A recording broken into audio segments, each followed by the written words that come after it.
Happy Mushoku Mondays, everybody. Welcome back to yet another trek through the Mushoku Tensei Jobless Reincarnation novel series. We are on Volume 12, Chapter 6, and the series just keeps getting better over and over again. I'm going to keep saying that, but dang, thank you everybody for dropping by. Thanks to the chat for dropping by, to the premiere, everybody that leaves comments. The comments are disabled pretty much the entire volume, let's be perfectly clear. I might accidentally have it open for a little bit, but pretty much when we're doing Mushoku Mondays, it's off. Unfortunately, people cannot keep their mouths shut. Last Mushoku Monday, people were bad. Super bad. Bad chat. Hopefully people can, correct their ways and just chill. All speculation, without any confirmations, anything, no spoilers beyond what we're doing. Let's just all have fun. Listen to crazy speculation, my crazy comments, no matter what it is. Let's just chill. But that's fine. I'm not mad. But yes, thanks for everybody for dropping by. Everybody that supports the channel, that means so much to me. Everybody that's members of the channel, super chats, patron members. We got some new patron members recently. I appreciate every single one of you guys. It's what you guys contribute that makes this happen and keeps us going, and I could not be more grateful of it. But with all that said, let us dive into Chapter 6. We'll see how long I can get into this. I have a couple chapters read, so I can probably get a little bit further, but again, it's always depending on how much I talk about with each different thing, and I think these set of chapters have a lot of context within it that I don't think is completely spelled out, and that's the stuff I love. That's the stuff that I love digging into, and honestly, with the last Mushoku Mondays, I actually forgot to really get into something, and that was really why Rudius is acting like a clueless protagonist. I made jokes about it, because it's really easy to joke about, gosh dang it, why doesn't he get that Roxy here is blushing? It's not because she has a fever. Let's stop the protagonist thinking that something is a fever. It's not a fever. I started wondering about it over the week, and I really was kind of thinking, I wonder if there's a reason for that. And I think my reasoning that I can come up with right now is the fact that it almost feels like, my theory is that I think because Rudius has just been reunited with, yes, technically Paul, but I don't think that's necessarily it. I think because he's reunited with Roxy, he's reverting back to being a child. His mindset is going back to being a child. He's still thinking about adult things. He's still thinking about mature things. He's still being an adult, but not really. Maybe it's just specifically about Roxy herself that he's sort of reverting back. The best way that I can describe this is if you have a friend that you have when you're a child, and then you grow up and you're in your 20s or 30s, and then suddenly you run into them again. There is sort of an awkwardness there, but sometimes you can find yourself almost going back to just talking about the stupidest jokes that you guys got into, and you're laughing about it because that was just this memory of your childhood of, yes, immaturity or stupidity, but it kind of reverts you back. And my theory is that maybe he's being a clueless protagonist again because he's sort of acting like a child again, in a sense. Again, I still think he's very mature. He's still thinking about adult things and everything, but I don't know, that was just like the best theory that I can come up with. Additionally, yes, I did miss a picture in the last Mushoku Monday, and there's a reason for that. Yes, the reuniting between Rudius and Roxy herself, really beautiful picture in the opening pages, really did love it, fantastic image. Great little hug there. You see a little bit. I think Roxy should have been a little more dirty than that in the picture, but let's not blemish her too much. She's got the goddess aura around her that's keeping her from getting too dirty. But maybe she just washed herself every now and then. I made a joke about the idea of her creating like a makeshift bath in that little room. But it's a beautiful picture. Why I missed it is because typically when I'm reading through these novels, I'm skipping the first pages because these first pages have a lot of times spoilers in them. They're showing pictures for way into the series, so I usually avoid the chapter names, and I avoid the opening images. I wish they would put the opening images in the back. I don't know why they don't, because most of the art and stuff's back there, but that aside, that's why I missed it. I'm not going to get them every single time. I do have some people that tell me whenever I can look at them, but sometimes it just happens. It's fine. My priority is not to spoil myself so that I can give you guys a raw perspective of my thoughts as the chapters go along. I don't like to read too far ahead as I do Mushoku Mondays because I want to make sure that my context is within those chapters as if I'm reading them at that point. I usually only read maybe 2 to 3 chapters ahead. So With all that said, it's a long introduction to get into Chapter 6, Easy as Pie. Resuming their exploration of the labyrinth, they made a beeline for the 3rd floor, facing mud skulls, dead road tarantulas, and iron crawlers. The mud skulls were slow, but durable and shrugged off blows dealt upon it. It slung mud and used spells similar to stone cannon, which I thought was kind of interesting. Those reasons didn't make it an A rank though, but rather because it was quite intelligent. Again, we're hitting on the idea of how smart these monsters are. Their formation is what makes them key. Roxy was experiencing this in her chapter, how they had this kind of formation to them. It was like an army. They were capable of issuing commands to lesser monsters, leading them in formation. Due to Paul having difficulty in the 2nd floor, this dynamic of formation made it difficult for them to search the 3rd floor. Now they had Roxy and Rudius. Rudius would handle the mud skulls while Roxy faced the iron crawlers. Paul and the rest would handle everything else. Mud skulls were weak against water and fire, which again we've kind of noted the idea that those aren't good things to use in these dungeons. But Rudius' stone cannon worked just fine. He used Eye of Force Knight to snipe their skull, which is their weak point. After battle, Roxy gave off a sigh. Rudius could see part of her face just peeking out beneath her hat. She returned his gaze, glancing up sideways before averting her eyes. Again, not getting it. I do like the hat thing. I've always kind of liked the under the hat thing, and so that's kind of an aspect that sort of worked for me with Roxy. Roxy at this point mentioned something about being out of mana and needing to rest. I really like this segment. This is kind of what I was getting into in the previous chapters, this idea of what is the sum of what makes you so great. It's not just that you reach this power level or something like that. This is where it's getting in the nitty-gritty of what makes Roxy special. With this in mind, the party returned to the main passageways to take a break. While Rudius was only at half mana, he was only using Stone Cannon. Roxy, however, was using Frost Nova, so it wasn't a surprise that she was running out faster. But here's where I'm starting to kind of wonder, what is Roxy's mana pool? This is one of those interesting things, because what we established before, especially back at the university, is this idea through conversations with Fitz/Sylphie that you using your mana early in age can help it build your mana pool. So it's kind of important as a child to keep using your mana up so it builds up. And Rudius was just doing this, and thankfully it worked out for him because now he has a massive mana pool. There could be other reasons why, but that's what they're indicating is why Rudius has a massive mana pool.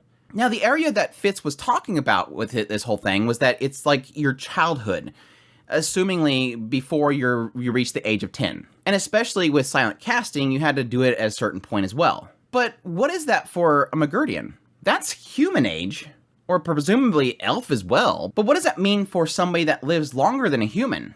Again, Magurdians live for a long time. Is the area in which a Magurdian can build their mana pool, say, to 20, maybe to 40 years old? It makes me kind of wonder if Roxy herself does have a massive mana pool. And it sort of does indicate that through this chapter, this idea that she does have a lot of mana.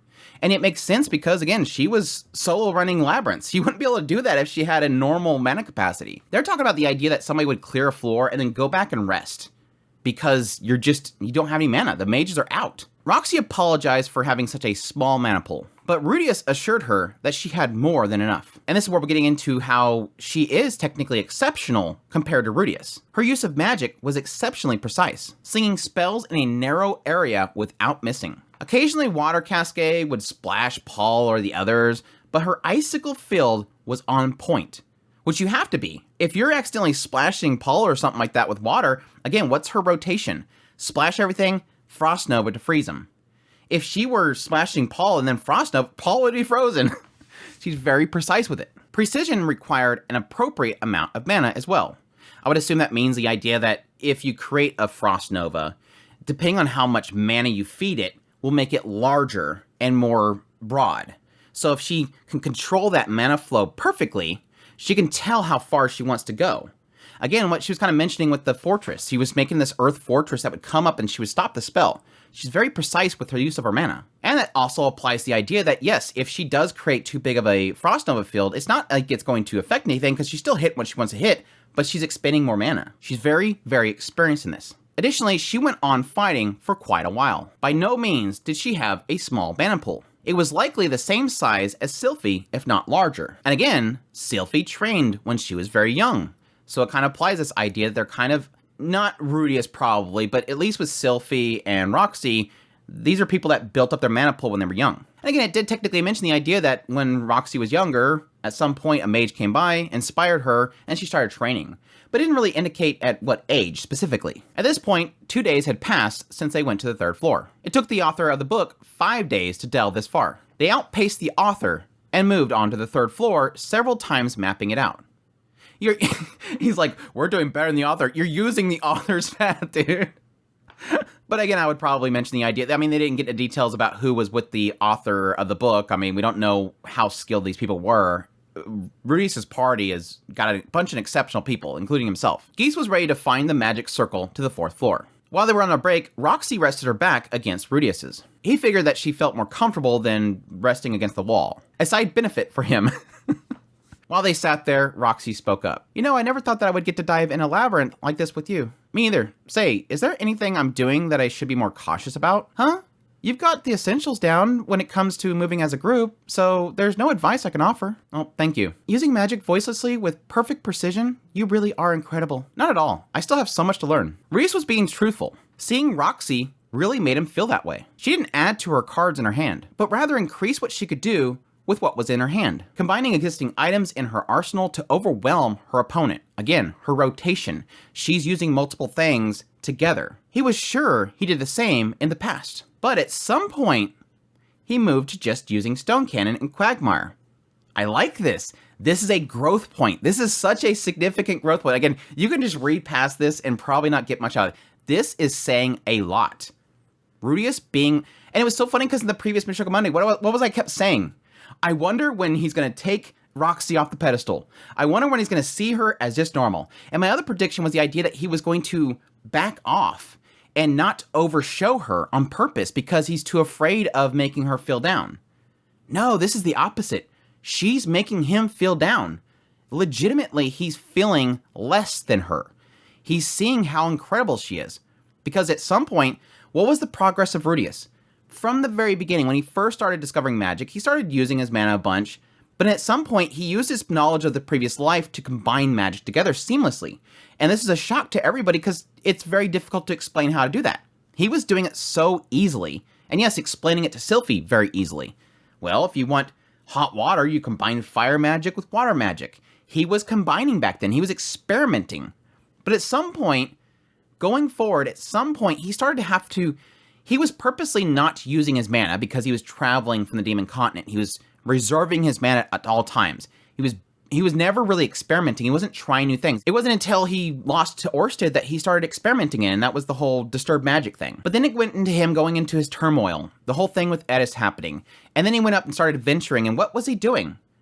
Quagmire, Stone Cannon, Quagmire, Quagmire, Quagmire, Stone Cannon. That was all he was really using. And he perfected it. Let's be honest. He perfected the Stone Cannon. He made that thing so OP, it's not even funny. So there was a benefit to it. That's like them claiming that he's pretty much Emperor Tyrion using Stone Cannon, pretty much. It's got the same power as that. Because he's focused on it for so many years. But the problem is, and this is what he's seeing now that he's with Roxy, at some point I stopped trying to formulate something. I stopped thinking broadly and thinking narrowly.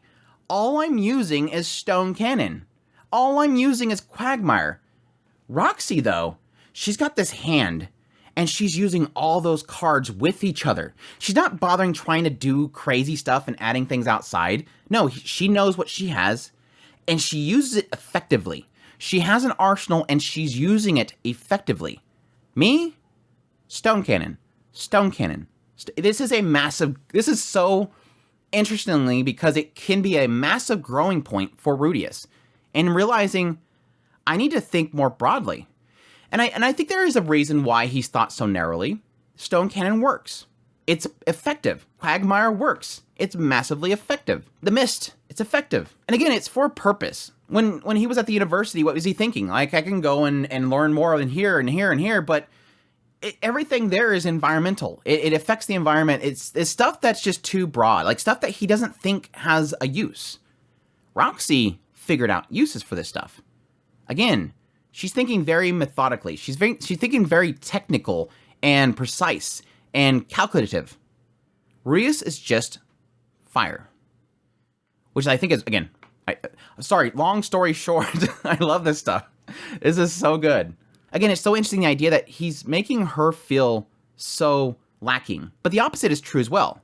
The previous chapter, it was literally in a sense of her thinking that her spells are less than him. But him thinking, but she's taught me so much other things. Now he's learning magic again from her, pretty much. But yes, he's just been using Stone Cannon and Quagmire. It wasn't the best habit, but they were enough for most weak enemies. Now here's another thing that's kind of interesting to add to this whole thing that I just blurted about. Petty tricks of the sort wouldn't work against stronger enemies he pictured facing. Yep. What did he experience with Worsted? He was destroyed. But if he possibly had a better arsenal, maybe he would have done better. But again, he's gotten these habits from just facing your standard enemies. Now, besides the worm. But he admits he has no one to practice against. You had Bodygotti. Dude, you had Bodygotti. He had reserved for the longest time, too. Rudy was aiming high, but had nothing tangible in front of him to aim for. Thus, he wasn't improving. I like that self-acknowledgement. I acknowledge I'm not getting better. Roxy called out to him. Rudy? Yes, what is it? If we were able to successfully rescue your mother and both have the opportunity, how about going into a labyrinth sometime? Just the two of us. Rudy's blinked. Just the two of us? Yes. We're a bit pressed for time right now, but labyrinth diving can be quite fun. How about forming a party of just the two of us and try out a simpler labyrinth together? It's a date. She's asking for a date. She's asking for a date. But I technically see this being something that Roxy would just love to do with Rudius. Again, because she used to soul dive, and she never really found parties that she wanted to be a part of, and so going with Rudius would probably be a lot of fun. And again, like I said before, it'd be nice to actually go in there to have fun. Rudy, every time he's doing his first, it's always something that's forcing him to do it, and he's so focused on not screwing up. This isn't fun for him because he's being dragged into a dungeon for something dire, time sensitive. We have to get this done. And there's no limit to how far we go in here. We can't just have fun on the first floor. We have to get to the depths. We have to search for her. They're searching for somebody. Reese figured that if it weren't for Geese, he would have stepped on a trap by now. Still, if anyone could venture into a labyrinth alone, it was Roxy. She had a track record for clumsiness, but if he went with her, they might be able to get through it. That sounds great. When we get back, why don't we give it a try? It's a promise. Yeah, a promise. You better hold that promise, Rudius. Because he kind of mentioned the idea that, oh crap, I should have really kind of just jumped to that, because am I going to have time? In the corner of his eyes, he could see Roxy clenching her hand into a fist. She's like, yes. Oh, I feel so bad for Roxy. Girl, walk away. Girl, walk away. Oh, it hurts. It hurts. Again, I guess there's always the chance of harem route, but again, Rudius said, I will never do this. I've seen what it did to Zenith. I do not want to see that face on Sylphie, even though Sylphie said she's okay with it. With that, Roxy decided to get some rest. He could feel her slump against his back. He accepted the proposal in the heat of the moment, but labyrinth diving took multiple days. He didn't know if he'd have time to do it while he was helping child rearing. Yes, you're becoming an adult. You're going to have no time to do anything once that child comes out. It's like, oh crap, I just thought about it. We're going to have like 5 volumes of literally Rudius doing nothing but taking care of a child because he can't do anything else. Perhaps when the child got bigger and they had more free time. But here's a cool thing. It felt nice that Roxy had invited him. Again, revering her, it's basically her acknowledging his skill. Now again, we all know why she's inviting him. It's not because he's some skilled magician like, damn, I really need him to help me run dungeons because this dude's overpowered. No, she's thinking she wants to do something with you. He'd have to be careful not to reveal his flaws in front of her. With that, he drifted off to sleep. Cutting forward, after discovering the circle leading to the 4th floor, they finished the map. No signs of Zenith. They moved on. On the 4th floor, the walls resembled the ruins that they used to teleport from the Northern Territories. Perhaps a similar structure turned into a labyrinth. That's what I was kind of talking about in the last Mushoku Mondays. He all but literally said it. He all but literally just said it. Here's this thing. Here's this phenomenon. So what about this? It's like he just kind of turns before he acknowledges it. It's a possibility this labyrinth merged with one of these ruins. Paul checked with Geese before deciding to scope the floor out before returning to the surface. Paul seemed pretty suave when he was at work. Maybe Zenith fell for this side of him. With the same blood in his veins, Rudius wondered if Sylphie wasn't just flattering him when she paid him compliments. I would probably assume yes. She does love you. But I don't think it's necessarily specifically about his looks. I hope not. It's a bonus. Rudius asked Roxy if he looked handsome when he was serious. Damn it. Stop being a clueless protagonist. She peered at him from beneath her hat. Huh? Well, you're handsome. She fumbled with her words, then quickly averted her eyes again. I'm like, when is he gonna tell her that he's married? That's the more annoying thing. When? You're literally dragging her on. I don't know if he has a ring. I don't know if they signify themselves with rings. Okay, he realized by her expression that was clearly an uncomfortable question. It was. Probably not for the reason you're thinking. It was rude, and he seemed to have gotten carried away. If Roxy turned all cutesy and asked him how cute she was from a scale of 1 to 10, a billion. No, an infinity. He'd raise glowing sticks and say 100. Only 100. Only 100. Dude. Rudius, are you nuts? There was more to a man than his face. There was his heart, too. He needed a heart of red, hot, flaming steel. Okay. Suddenly, Rudius was alerted to an enemy. 2 armored warriors. Rudius assumed that his stone cannon would be enough, as they were weak against earth and water. Wait, Rudy, you can't. I've heard that some armored warriors use the water god style. If you're careless with your magic, they'll counter it right back at us. Again, experience. Knowledge. He literally could have gotten them killed right there. This was true, Rudius hadn't really encountered it much, but it was a sword style that was based around deflecting and countering attacks. Effective against magic for some reason. It's interesting that he's sort of specifically mentioning the idea that it's effective against magic for some reason.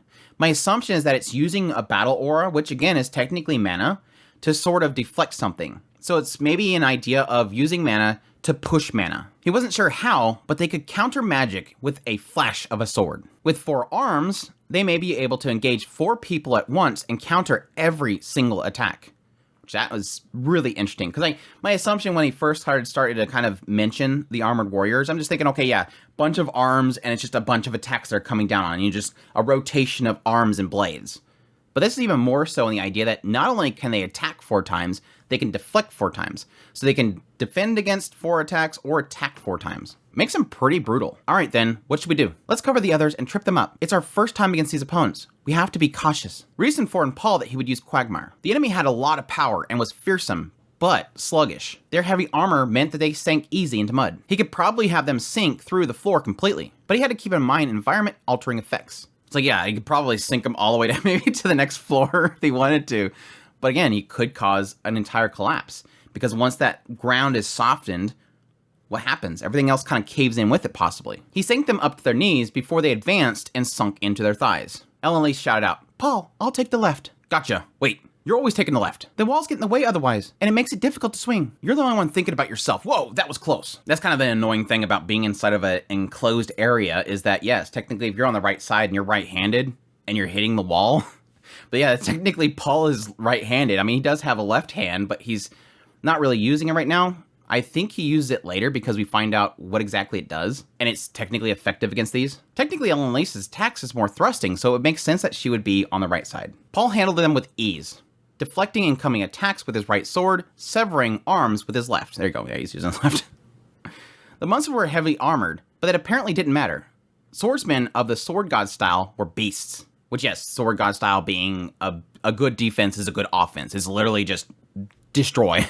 Or maybe his short sword was just that sharp.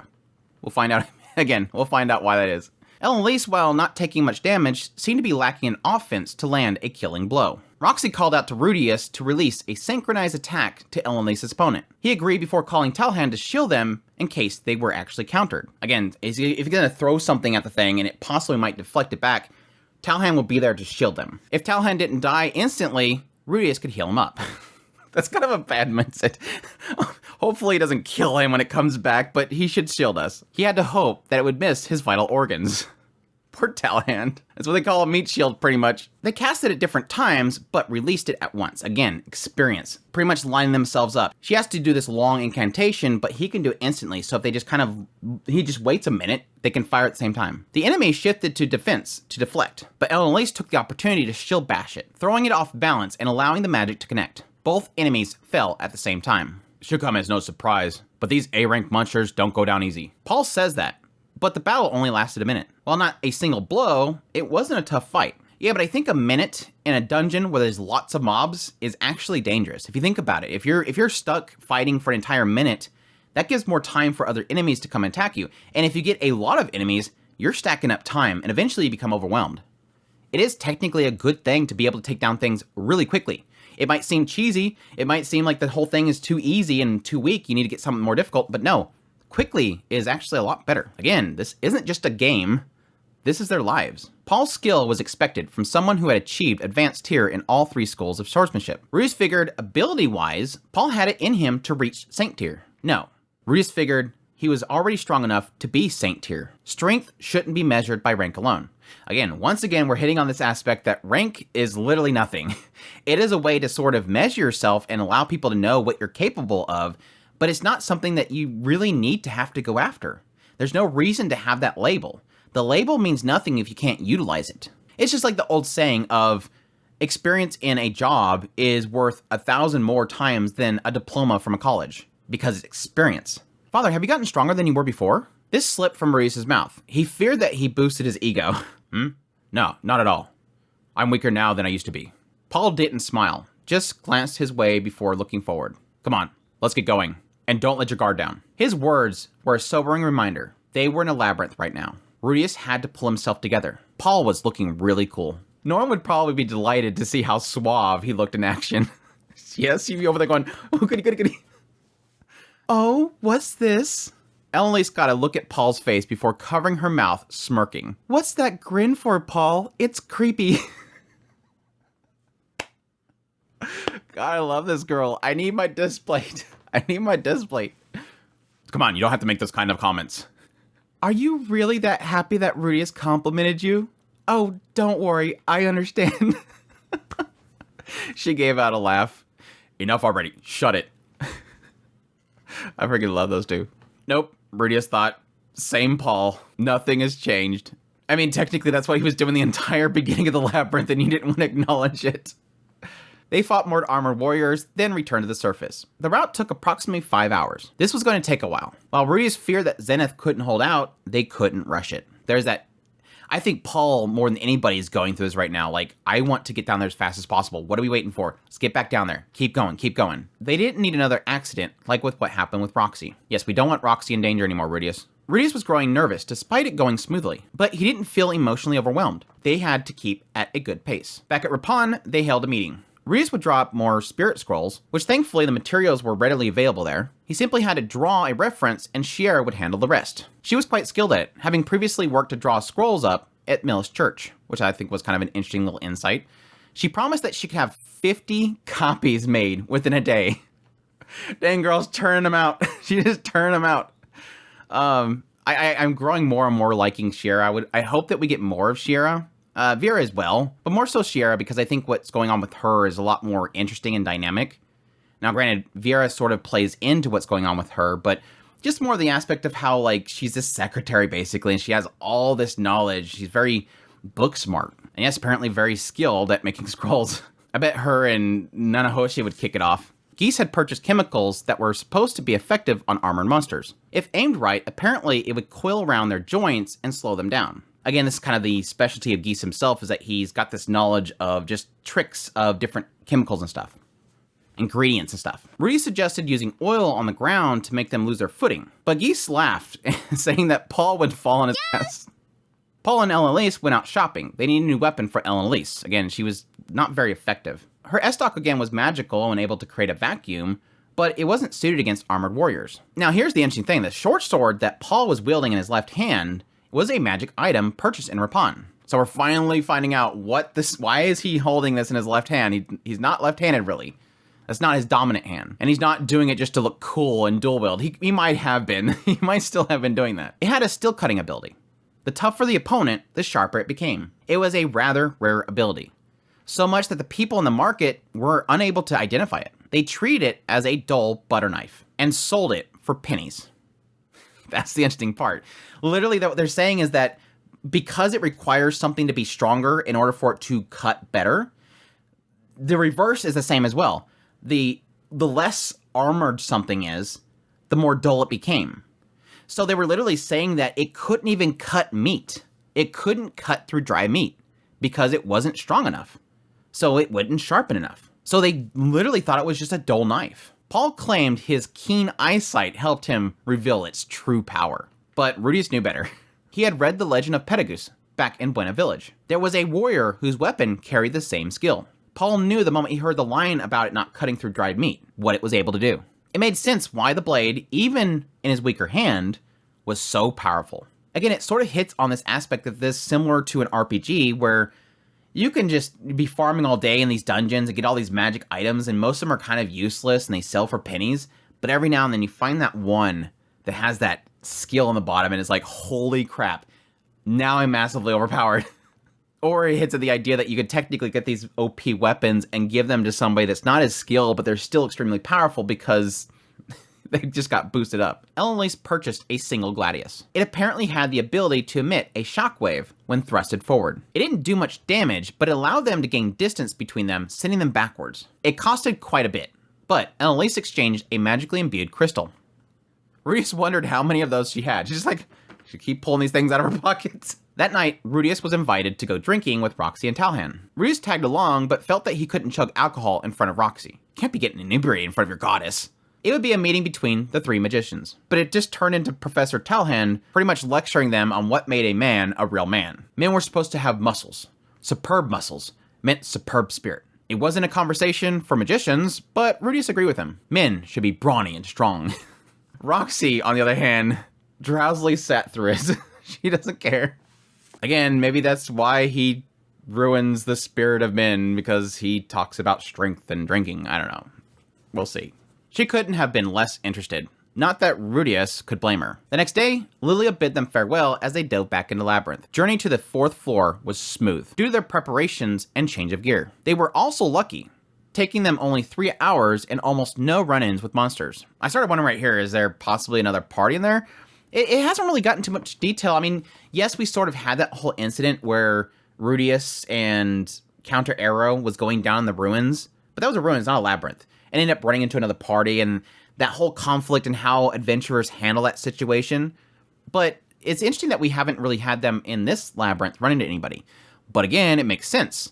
This isn't a labyrinth that people want to go into. The teleportation labyrinth, they keep hitting at the idea that teleportation traps are death sentences.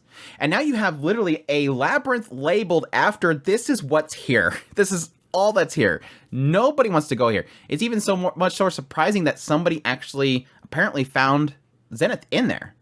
Why were they even in there? Once there, they continued to map the 4th floor. But to no one's surprise, Zenith was nowhere to be found. Still in good supplies, they proceeded to the 5th floor. They're just knocking them out now. Here, armored warriors were joined by devouring devils. Finally, the devouring devils. Devouring Devils was a demon with a giant mouth, razor-sharp fangs. They also had long limbs and pointed claws that allowed them to scale the ceiling, not unlike an alien from a certain movie. I used to play was it Alien vs. Predator? It was like this first-person shooter, and I just loved the ones that can crawl on the walls. Just took people out like crazy. It was very disorienting, though. You had to get so in the zone to play it. It was formidable, being able to render their formation useless by crawling on the ceilings and the walls. It would pass by Paul and Eloise, who were engaged with armored warriors, and attack the back line. The sight of them sent a chill down Rudius' spine. That said, they weren't very strong. Quick and powerful looking attacks, but it had low defense, and didn't put up much of a fight. At first, yes, Rudius was shocked by these things, but after batting one off the wall, Eloise dove her sword into it, ending it. Just like, swat. Oh, SWAT. While it had unusual movement patterns and it was an A rank, once they got accustomed to it, the armored warriors were the more difficult opponent. Still, keeping track of them meant taking your eyes off the ground for traps, an opponent ahead. This is, yeah, I was gonna eventually jump into this, but yeah, this is kind of a more interesting thing, because yeah, the question mark is, you assume that the further down you get into the labyrinth, the more stronger the opponents become, because it's like they're shifting. The monsters types are shifting each floor. So you would assume they're getting more powerful. These ones are going to be more tougher than these ones. Ones that are able to lead lower ones are commanding them suddenly. But this is one of those aspects that I think is because they work so well together, their team, their formation, and their ability to sort of be flexible. And yes, as we'll get into later on, the types of things they use sort of changes the game. For a normal party, this is extremely difficult, because not only do you have your front line is having to engage these armored opponents, and they can't kill them very fast, but now you have these quicker ones that are going past the formation and attacking the back line. It's literally a death sentence for those that are in the back line because they have no defense. But they're able to sort of shift for this. And plus the fact they have technically Talhan in the back line to protect them. But yes, what he says there is the important thing here. What these devils are introducing to the dynamic of this dungeon is a distraction. Not only are you looking forward to your armored opponent and you're looking at your feet and you just have two things to focus on. So it's a little bit easier. You can, from the side of your glance, you can be constantly looking at either way.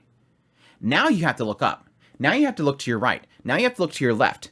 It's adding so much more to your field of view that you have to keep attention to.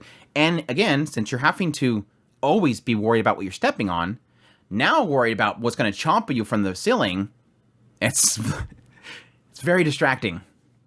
And technically, again, one mistake, one misstep, you're on your own. Fortunately, the book had a trick.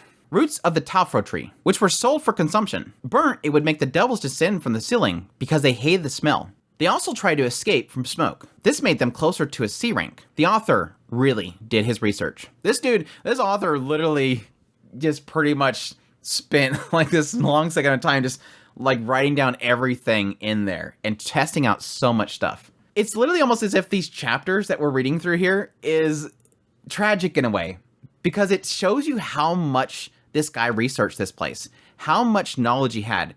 And yes, technically, eventually we'll find out that he lacked certain knowledge, which is kind of interesting. He put so much effort into the study, only for it to lead to failure. It sucks. With that, they cleared the 4th floor in no time flat. Discovering the 6th floor circle, Geese gave the clear for them to keep going. Hardly using any of their supplies, they would proceed onward. And that is chapter 6. Good stuff. Lots of good stuff. I actually didn't think that I would talk that much about this chapter. Again, I never know until I finally start doing the actual run through of it. Yes, I leave notes of like, don't forget to talk about this, but a lot of it's really kind of free flow in these Mushoku Mondays. I really do. I prefer that over taking a bunch of notes and writing a script. I love just kind of thinking things as I go along. And again, it's technically connecting things that are like in the next chapter to the current chapter. It makes it a lot more interesting to kind of discuss. But yes, let's jump into chapter 7, the magic circles on the 6th floor.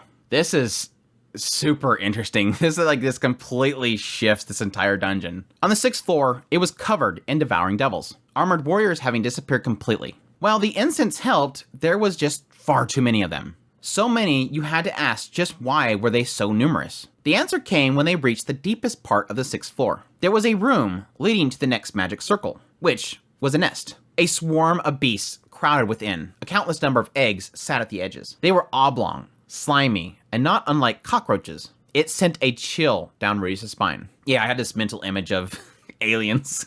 Facehugger's gonna shoot out these eggs. He thought maybe a queen was somewhere using Zenith to birth eggs. That was inappropriate. I hated that so much when I read that. I'm like, Rudius. Dude. Rudius. I mean, again, this is a dude that spent his entire previous life doing nothing but consuming manga and shows and the internet and probably got so many of those types of books read at some point. I don't necessarily blame him, but at the same time, it's like, dude, stop. Dude, stop. Rudius wondered what their purpose was, and how do they have the food to support them all? Again, yes, if you think about it, there's not many people coming down here.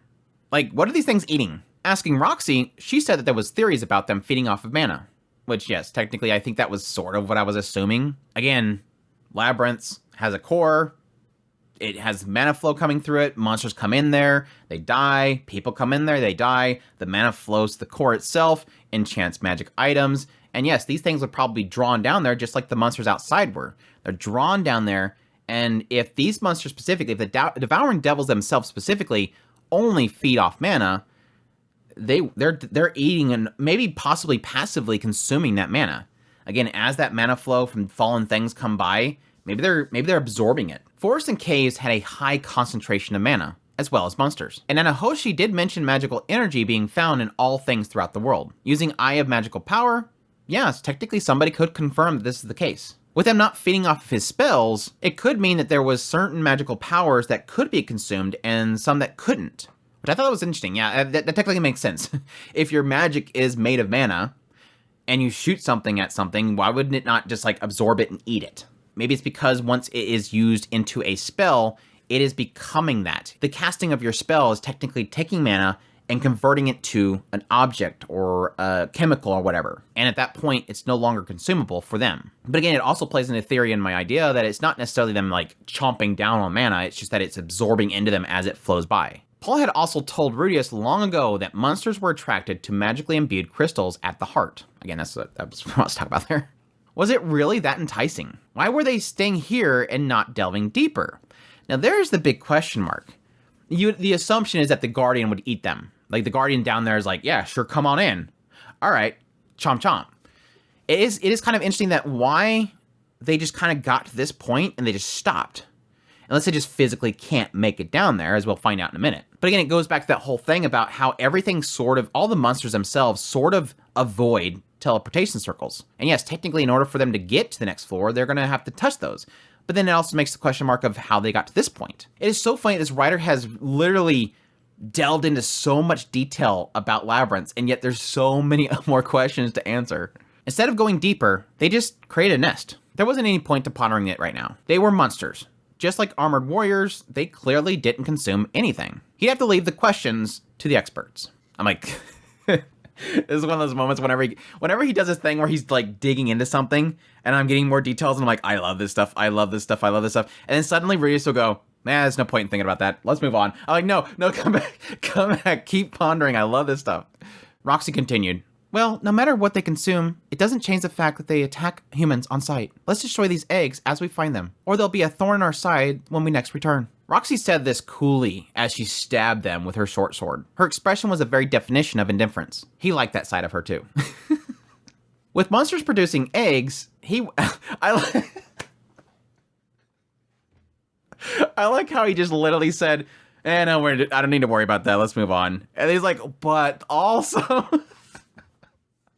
And then Rudy gets mad at him because he's like, literally, oh, yeah, that's right. I wonder. Wait, I don't need to worry about that. But also, with monsters producing eggs, he wondered if armored warriors had offsprings. He had pictured a mini version of them, the size of a felt doll, carrying a toy sword, swinging it around, being looked after by armored mommy and armored daddy. Then, Paul appears before them, face of a demon, brutally murdering his parents using a weapon that was literally designed to kill them. The child witnessed this and learns humans are the enemy. He grows up and morphs into a beast that attacks humans on sight. Yeah, okay, that was a ridiculous thought. Rudy, why are you spacing out for? Please help out. Oh, right. The legend of the baby armored warrior with his toy sword. That literally just had like this mental image of story time. You have this big 4-armed armored warrior and he's got like 2 books and he's reading a story to the baby. Anyways, after doing as requested, the other 3 rooms were stuffed with the same. None of them hatched. If they did, larvae would cling to any human it saw. The cleanup was uneventful, without a newly hatched larva clinging to Roxy's crotch. That's so random. Rudy. Again, certain manga, I'm guessing. That's a new one on me. That must be like an Aliens doujinshi. Oh god. Moving on. Finally, they arrived at the depths of the labyrinth. The very place written about in the last pages of the book. A spacious square room constructed of stone. 3 magic circles near one wall facing away from the entrance. Other than that, it was completely empty. Despite the previous room being full of devouring devils. Almost like it was a holy ground where nothing dared to enter. Only one word described it. Abnormal. Again, this gets in that theory and the idea that if these are teleportation circles, there's a possibility that it could teleport everything in the vicinity. They don't want to be anywhere near it because it could possibly lead them to the boss if the boss is beyond there. Or it could just be an aspect that these things just are pushed away from circles. Like the very beginning, the very first levels, they've seen all these spiders just skittering around, but they always avoid the teleportation circles. How would they know? I don't think that these little small spiders are that smart to sense that. But again, insects and birds and whatnot do have sort of a subconscious instinct to avoid danger. Maybe it feels the effect or the aura coming off of them and it stays away from it. LLA spoke up. It's the Guardian. It does give off that vibe. Keep your wits about you. They all kept their weapons close. Perhaps it was common for the room before the boss's lair to have an unsettling vibe. Again, that kind of goes back to what I was talking about when they first came to the labyrinth. Wondering if it's probably the flow of mana itself is affecting you physically and it makes you feel uneasy. Well, you're right now, if the boss is beyond here, they probably feel that core and they feel that uneasiness that it's creating, that mana. This is where all that mana is flowing through. It's all funneling to here. Unlike whenever over here, it's just probably this portion. Well, which one is it going to be? Geese investigated each circle with the book in his hand. Everyone else stood by the entrance. Rudy assisted him, having helped create summon circles before. For some reason, Roxy scuttled behind him. Her presence was reassuring. In the book, it stated, there were 3 magic circles. We knew immediately that 2 of these were random teleportation circles. So, we used a stone to mark one we thought was correct. Then, they hopped onto it. However, this was a trap. I was teleported to an unfamiliar place, finding myself trapped between tightly packed black slimy bodies. That's right, a devouring devil's nest. The moment they saw me, I'll spare you the battle scene that followed. I'm always fine with continue on. Rudy spotted the stone that they used as a sign. It was beautifully polished, fist-sized rock, the number 6 carved into it. Now here's the interesting thing. Again, this goes back to what I was saying about when they first arrived here. This idea that they mark the teleportations. And you wonder why somebody didn't just write on the wall. Yes, technically they marked it, but it was a mark for themselves. And it's sort of curious the fact that this thing is still here. It's still here. Is it the fact that nobody has gotten this far? Or it's just adventurers themselves would pay that respect to not mess with somebody else's marking? Oh, this thing's right here. Don't touch it. It's for somebody else. But again, like I said before, don't just see that mark and go, oh, well, this is obvious to the next floor because somebody marked this. Because it could be your death. After seeing this rock, Rudy spoke up. Makes you feel a bit emotional seeing it, doesn't it? Think so? I'd say it's just bad luck. Listen here, boss. Things like this, items left behind by a dead party, they're bad luck. A jinx? Yeah, that's right, a jinx. Okay, but it's not like his whole party was wiped out. It wasn't all bad. They didn't all die. Come on. But yes, I can sort of see that. I'm not sure of it creating bad luck, but the idea of it as a sign of bad luck, somebody messed up. Which, yes, was admitted by the author himself. He messed up. He thought he had it figured out. Which, this part is where I'm going, what? This is that part where I'm almost wondering if there's a mistake here. Again, I originally assumed that the author did not make it to the core. He didn't make it to the center because he failed at some point. In the original reading of this book, Rudy has said that at some point he made a mistake, did wrong on a circle, it led to a tragedy, and then he left. And then he left this book for whoever would read it. Then, in the previous chapters, he mentioned the idea that the book itself said that there was only one core. How did he see the core if he never got to it? Unless the core itself moves. But the assumption is that he never got to the core. And as we'll find out here in a minute, unless there's a way of opening it, they never got there. He got to just before where Rudius would assumingly find the core. Unless I'm misinterpreting what the core is. The circle resembled the two-way circles they used to travel numerous times. Yet, this one was different. Stepping on it would randomly teleport you. Or perhaps you didn't have to step on it. Once activated, it could warp everything within the room. Which again, like I said earlier, explains why these monsters weren't in this room. But again, it also sort of indicates that aspect of like, assumingly, these circles are designed in different ways. Maybe it's how much mana is in it, creates how wide it is, or how it's written itself dictates the area in which it would teleport. Again, Roxy, when she stumbled and stepped on that trap, it just teleported her. But she had a thought process that it could have possibly triggered to teleport everybody, and that they all could be dead. It seems that each teleportation circle is different. Paul and Elise got caught in one, but they were touching. They had to touch. That's why Paul later on was talking about the displacement incident and thought it was a trap. Somebody set a trap in my house and teleported me. But because I was touching Norn, we moved together.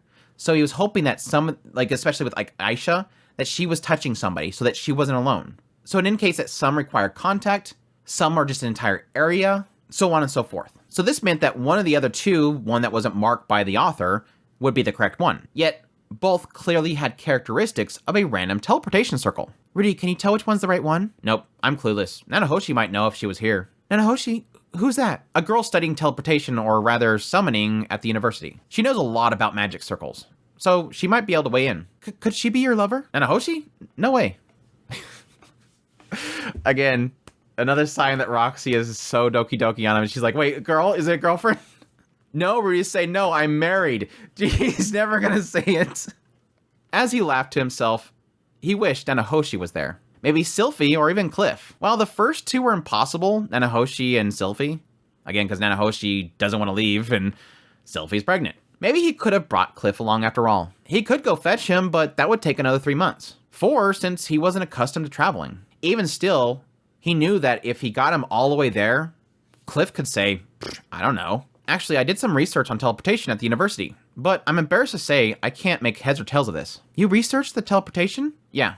I see. I should have expected as much from you, Rudy. Not everyone can pin a problem down at its source, rather than searching blindly for answers. She misunderstood. He was just listening to the man god. It wasn't something that he could share, since his motives were impure. I guess he can't even correct the record. He's like, it's not really what I was doing, but I can't really clarify it to her because I'd have to explain why I went there. Like, he's not even thinking about the fact that he'd have to tell her that he knows the man god. He just doesn't want to tell her he went there to fix his ED. It's interesting, though, because it's sort of indicating here that Roxy knows a little bit more about the displacement incident than most people. Not that she's tacked it down to it being a summoning that Rudius was sort of digging into, but more so the idea of it being effect of a teleportation in some way that has a root cause. And Rudius was basically digging at that, and she's acknowledging that. So I'll be curious to see exactly how much Roxy herself might possibly know about this whole displacement incident. Well, it's an obvious conclusion to come to as a pupil of the great teacher Roxy. You can praise me all you like, but you won't get anything for it. Yes, she will. It's gonna make her more doki doki for him. In the end, Rudius had nothing, admitting this to Geese. Most of his knowledge came from the book. If it didn't have an answer, it was beyond him. All that he knew based on his time with Nanahoshi was that these 3 circles were abnormal. The smallest changes could alter its effects. Again, that's going that integral detail. Like, this circle has all this inscription on it, and just a slight change to the edge of this curve could change everything. Again, that was what they were getting into with Nanahoshi when she was trying to do her circles. It was like she was trying to build around this one defect, and the slightest changes everything. And Nanahoshi was essentially adjusting this to change the attributes that it was pulling in, that it was summoning. My theory that I was getting into with the summon circles themselves was that they were almost like you were implementing direction, distance, the biological structure of what you're pulling in. They sat down at the entrance of the room in a circular formation. Reporting the situation, Paul clicked his tongue. 2 choices, huh? Oh my. 2 options. Damn it. 2, eh? Going through all these voices, I have to like flip through my dialogue thing of like, okay, what was this one? Okay, what was this one? How do I do this one? I put way too much work into the voices. Why did I do the voices? Why did I even start? 2 options are really gonna screw us. It'd be better if we had 3. It sounded like they had some ill memories of choosing between 2 options. Is this a jinx too? Yeah, it is. When we only got 2 choices, we gotta let Ghislaine choose. Or whatever we do, it'll end in failure. Everyone nodded in agreement. This is sort of nostalgic for Rudius. As a beast folk, she certainly had a good sense of smell to sniff out the correct answer. Ghislaine, if only she were here right now. She was only ever useful in times like this. She never listened to instructions during battles, and ran in headfirst, almost like she didn't understand a word anyone said. She couldn't read, write, or do arithmetic, and she'd get enraged anytime he talked about something she didn't understand. But at least when we only had 2 options, she was weirdly able to pick the right one. Rudius felt bad for Ghislaine. They're just like talking bad about her. She was one of the teachers he respected. He really wanted them to stop. Please, give her a break. She could now read and write and do arithmetic. I heard about that from Paul before, but I won't be fooled. There's no way that pup like that could function like a normal person. I heard the very same, but to be honest, I can't believe it either. Rudius wasn't shocked at them being skeptical. She had been a bonehead. It was strange though. Everybody of Paul's former party members were here, except for Ghislaine, the only one that maintained contact after the fallout. The only one that knew of Buena Village. It was strange that she was the only one not here. It is one of those moments where it's like, don't think too much about it, Andrew. Don't think too much about it. But it is interesting, though. If you think about it, she's the only one of Paul's former party that's not here. Even technically, Zenith's supposed to be here. Everybody's here except for Ghislaine. And she was the only one that stuck with Paul, technically. She was the only one that didn't hate his guts for the most part. And yes, technically, the only one that wasn't like actively looking for Paul's party members. That's another curious thing about this whole situation. Her focus was seemingly shifted to only looking for Edis. And then once she found Edis, she was at Edis' side. Though, I don't know that she ever seen... She had to have known that Paul was looking for them. I'm assuming that she's seen the letter. Forget that. What are we going to do? Rudy, even you weren't able to tell? Unfortunately, no. I even studied these things in school before I came here. I'm sorry that I can't be more help. So, that's how it is. Paul thought for not even a minute. Let's just take a majority vote and see where it puts us. Those in favor of taking the right circle would raise their right hand. Those in favor of the left would raise their left hand. Paul, Annalise, and Roxy voted right. Geese, Talhan, and Rudius voted left. We can't even decide. Father, I do have to say, I'm not too sure about deciding on something like this with a majority vote. Yeah. Anyone else got any brilliant ideas? Well, what about sending a person to each one of them at the same time? You proposing that we sacrifice someone? Either you or I could burn incense and slice our way through the devouring devils if we had to. The idea here was that they would both go on these circles. One would end up in the boss's chamber, while the other one would be somewhere on this floor because they'd be randomly teleported. They could return, and then everybody would search for the one that went on the teleportation one that went randomly somewhere in that floor. Which, Paul is objecting here, but it makes sense if you think about it. They could all go on one of them, and then end up randomly in different locations, and then they would have to all fight back, versus essentially just possibly sacrificing one person in the end. It technically makes sense, but yes, to what Rudy says in a minute, which is kind of what I was thinking about, what if these do affect the entire room? Even if somebody steps on one of them and the other person steps on the other, it could just absorb everybody. I oppose that. Oh, Rudius, why is that? First, there's no guarantee that either one of them is the right answer. Rudius thought they both seem randomized by appearance. They might both be traps, meaning all three were, which that was interesting. It was possible the correct circle was elsewhere. Yes, technically the author had searched everywhere. Trusting him, this was the final destination. But the position and shapes, all of it felt deliberate and deceptive. Something was off. Why make a trap that had a 50-50 chance of success? It wouldn't be a trap. Yes, technically it's still a trap. Because the 51 is going to be the trap. Why make a bunch of circles you can avoid because a spider's just getting around it? If it was as simple as one being correct, why bother having three to begin with? Well, Rudius, do you have a suggestion then? No, but can I ask you to wait a little bit longer before coming to a decision? Rudius felt there was something he was forgetting. Until he could recall that, simply stepping on one of them with the assumption of a 50-50 chance was too dangerous. There was also the danger of everyone being randomly teleported once it was activated. Yes, there's that note right there. But yes, I do like this. It's like, can we just chill for a second and just, maybe we can think of something. Like, we're trying to jump to this too quickly. Maybe it's Paul being a little bit too anxious. Like, this is the end. We can get in here. It's possible that she's there. Just relax. Let's try to think it through a little bit. Immediately jumping to, we can't really find a clue, let's just go with it, is not a good option. But yes, technically they're used to that, because every time they had that choice, they had Ghislaine with them. But to their point, every time they chose and she didn't, they failed. Reese went on to thinking, one could only traverse the teleportation labyrinth by warping through magic circles. Perhaps they couldn't reach the room without stepping on a randomized circle. Here's where I love this. I love my theory being technically true. After requesting more time, Paul agreed. Pondering, he started with the premise of all of them being dummies. With that in mind, three possibilities arose. First, this wasn't the endpoint. The book said the labyrinth had one internal rule. Following that logic, this had to be the final destination. However, Roxy was in an area not accessible by two-way circles. I called it. She was literally brought in this other area here. They made a very clear point that he was busting through anything in his way, which again goes that whole idea of like, how did he find her without a...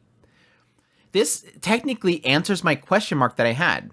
There was two options why Rudius found Roxy. One is that he got a whiff of her and he's like a bloodhound because he's been sniffing her pantsuits for so much of his life that he was able to smell where she went because maybe she passed by there or her smell came from there.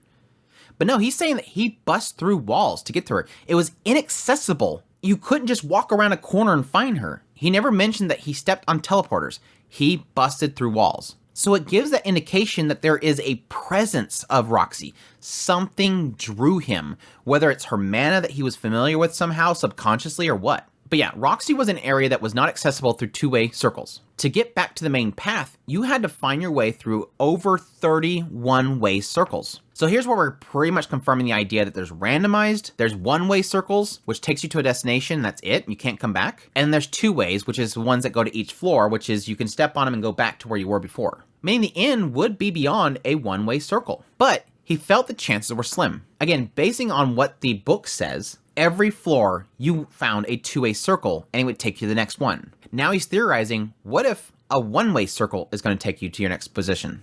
Or maybe it's beyond one of those. They're not stepping on those. Then he gets to the second possibility. Maybe unbeknownst to the author, another party member triggered a trap before entering the portal. So they were going to go step on the one that he marked, but then somebody stepped on a trap and it sent them somewhere. So he assumed that one messed them up. Meaning he chose right. That was unlikely, as Geese would have spotted a trap. Yes, makes sense. Geese has been doing that this whole time. Third possibility. The two-way circles was actually a double circle. Portals came in a lot of different shapes. Maybe there was one that was donut-shaped. If so, the correct one might be surrounded by a trap. They just had to step on the dead center of it. No, that was stupid. No, that actually does make sense. That actually does make sense. I mean, you would probably see it in the idea that the design on the outside would be so much different. But yeah, that's the idea. There's the teleportation circle, and then there's this donut-shaped one that's around it that's a trap. It's actually very clever. The first option was most likely. The author only ever stepped on two-way circles. Perhaps from here onward, you had to proceed by one-way circles. There could even be a circle on the fourth floor that led to the final destination. He thought, damn it, things are getting complicated. Which, yes, that means that they have to go back to the very first and just step on every single circle to see if it'll take them to the destination they're going to. The assumption so far has been that every time you step on a teleporter on the first floor, it takes you to the first floor in some location. Only the two ways would take the next location. And this is where it even gets more interesting. The author even divided it up as floors, which was arbitrary to begin with. He did this entirely based on the monsters in every area being different. The unique rule about two-way portals possibly being coincidence. Yeah, the idea here is that there's a possibility that every single floor they're on is the same floor. It's just you're in different areas and the monsters are different. There's so much of this entire labyrinth that is completely unknown. They don't know if they're going deeper. They could be going backwards, technically. But again, the assumption is that the monsters themselves will get more stronger and change the further you went in based on the mana flow itself. But that's my theory. So he thought, do we start from the beginning and hit each circle on the way? This seemed like the correct choice. But yes, the veteran members of this party immediately sensed a guardian close. This place had to be special, but maybe that was one of the labyrinth's traps. Again, yes, technically you can assume that maybe the guardian is just on the other side of the wall in front of them. And the assumption is that this takes you to it. But the idea is that this is a trap to make you think you're right here, but to get to that point behind the wall is back here. Muttering about the endless possibilities, Rudy stood for a bathroom break. Father, what is it? I'm gonna go relieve myself. Taking a piss, eh? I'll go too. A piss? You can't say inappropriate language in front of ladies. Who cares about manners in a place like this? Roxy was here. He couldn't slip up. Okay, she probably wouldn't think much of it, but still. As he took turns standing in watch and relieving themselves, Paul spoke up. You're really struggling with this one. Yeah, it occurred to me that maybe this place isn't the final room of this floor. That maybe there's another route. One that we have to take in order to get to the boss. Nah, that can't be. That room is definitely the right place. You're saying that based on what exactly? Nothing. It was veteran's intuition then, not something to be taken lightly. It came from experience. Again, that sensation they're getting, that feeling, this is it. They all said it. That can't be coincidence. They all just randomly decide, oh, this gotta be the Guardian. Well, no need to get ahead of yourself. We'll wait. If there's something you're not sure about or something you want to discuss with us, feel free. Don't try to solve it all by yourself, yeah? Understood. Oh, there was also one other thing that I want to talk to you about, Rudy. Yes? What is it? Nah. Not the time for right now. I'll tell you about it when we get back to the end. What is it? Please don't do that. It'll make me nervous if you don't tell me. That's the sort of thing that we call a death flag, you know? What the hell is that? Anyhow, if I say it right now, it'll only mess with the group's morale. He's like, what the hell is a death flag?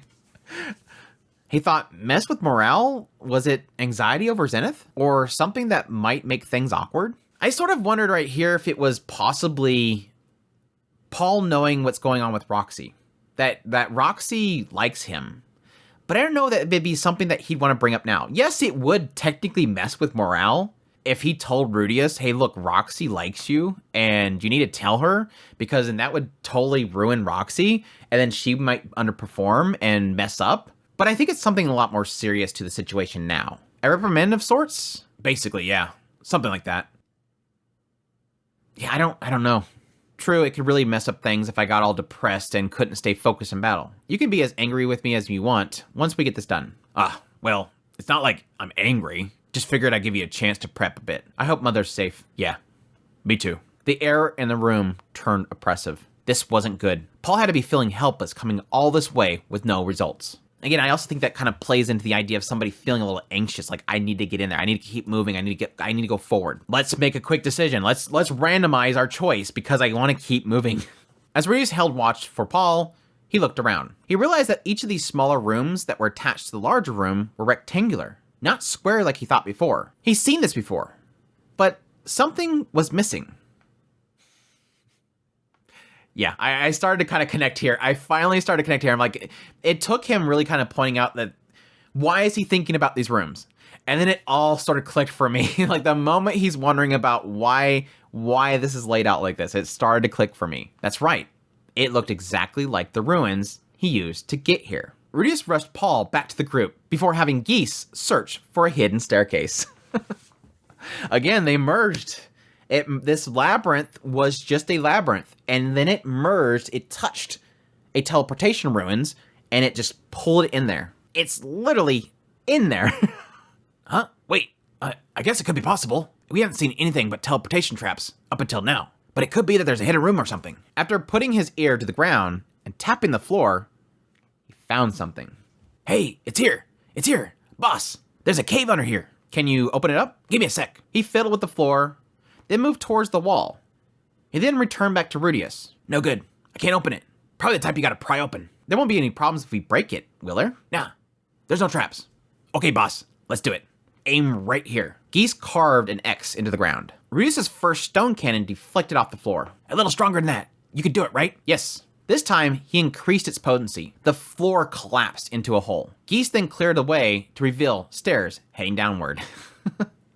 Amazing. Leave it to you, boss. Can't believe you figured it out. Well, I have kind of seen this layout before. Now, here's the interesting thing, and it's sort of kind of, I guess, to look back into the past itself, which is interesting. He realized the ruins they took to get from the northern territories to Begret continent were similar. He thought perhaps in those ruins that he used to get here, that fourth room, maybe those staircases once were actually hidden. Back when those ruins were still in use, they were probably furnished, making it impossible to spot there is a hidden passage to go downstairs. Maybe at some point, someone had destroyed its cover.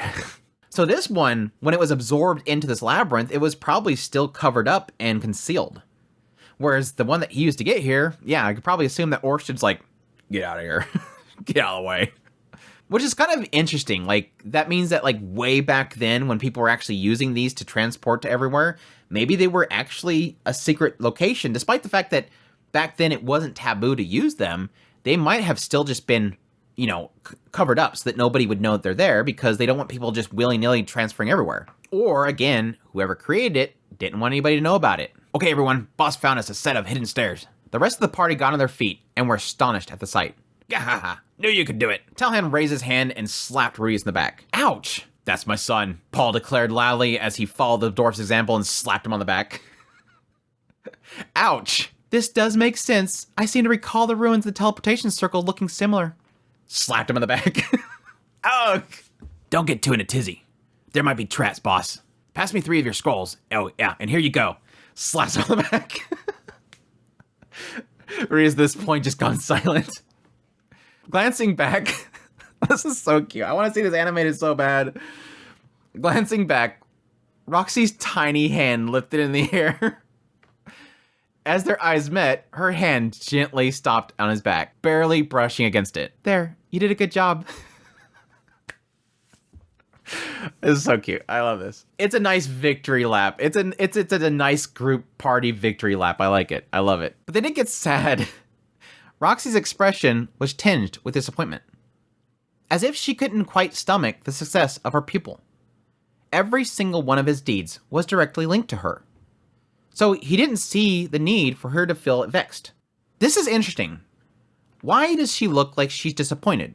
My main assumption is the idea that, yes, she feels inadequate. Like, he's kind of on the note here. Compared to him, she will never be that great. Compared to her pupil, she will never be that great. He has surpassed her so much. Even she was going to accept them walking into a trap. But her pupil discovered it was a trap. It's probably embarrassing to her as his teacher. Then it hit him. If word of this moment got out, he'll claim that Roxy gave him the hint.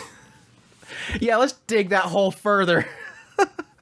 Let's make her feel more horrible. I mean, that's no, Rudius, no. Because if she ever gets word that you told people that, she's going to feel like she's a fraud. Ugh, Rudius. It's cute, though. Geese called out to everyone to stay cautious. At the foot of the stairs was a two-way teleportation circle. One that was deep, blood red. And that is chapter 7. I am going to stop there. I want to keep going, but I'm going to stop there. We're at it. We're at it. Super excited to get into the next part. I have read this next chapter and cannot wait to talk about it, but that will unfortunately have to be for next week, as I'm going to need to read more because I'm not going to be able to just do chapter 8. So, yes, super excited to get into the next chapter. I hope you guys will join me for it. I hope that you guys enjoyed this Mushoku Mondays, as always. We're getting there. We're getting to the Guardian, and I'm super excited about where the series is going to take it from here. Things are only going to get crazier. Definitely a roadblock. We're just constantly going to run into walls. But yes, again, thank you guys so much for dropping by. I hope you guys enjoyed this Mushoku Mondays, as always. If you did, make sure to hit that like button before you leave. Hit it right now. I'm not going to continue until you finish. Go down there. I'm waiting for you. But thanks to the chat for dropping by. Thanks to everybody that drops by for the premieres. It's so much fun talking to you guys. We have a lot of fun despite some people being unable to keep their mouths shut. Hopefully the mods didn't have to work. The mods were having to work overtime last week. But additionally, if you are new to this channel, make sure that subscribe button so you get all my content. I do news reviews, first impressions, top list. If it's anime, it's pretty much here. I'll be doing first impressions of all the new shows coming up for the next season, which, yes, means that I'm going to have to work really hard to get a lot of Mushoku Mondays lined up so that I can do all that stuff. So it's going to be a crazy following week. So as usual, more than ever, I really do appreciate your guys' support, your kind words and all that stuff. And yes, additionally, great thanks to everybody that considers and that are already supporting through Patreon. The tips link down below. Super thanks. Memberships of the YouTube channel itself. It's your guys' support that keeps this going, and it's your guys' kind words that keeps me pumped and makes this all so rewarding. But with all that mushy stuff out of the way, I greatly appreciate you guys dropping by for this Mushoku Mondays, and until the next Mushoku Mondays, y'all take care.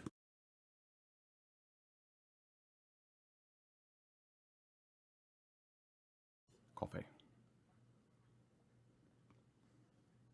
I never thought we would dive I never thought that we'd... I never thought that I would get to dive I never thought that I would get to dive I never thought I would get to dive a labyrinth with... Using magic voicelessly with perfection... Using magic voicelessly with perfection... Using magic with perfect...